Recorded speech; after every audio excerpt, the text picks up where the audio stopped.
தமிழகத்தினுடைய முன்னாள் முதலமைச்சர், தேசிய ஜனநாயக கூட்டணியுடைய தலைவர், அடுத்த முதலமைச்சர் அண்ணன் எடப்பாடியார் அவர்களை வீர உரையாற்ற அழைக்கின்றேன்.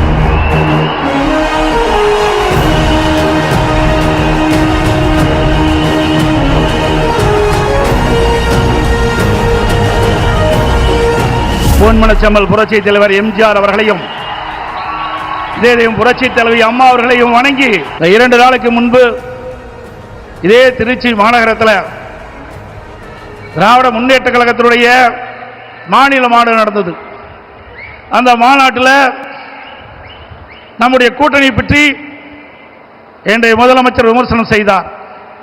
திரு ஸ்டாலின் அவர்களே, அனைத்து இந்திய அண்ணா திராவிட முன்னேற்ற கழகம் தேசிய ஜனநாயக கூட்டணி இணைந்து அற்புதமான கூட்டணியை தமிழகத்திலே அமைந்திருக்கின்றது. வலிமையான கூட்டணி, வெற்றி கூட்டணி நம்முடைய கூட்டணி.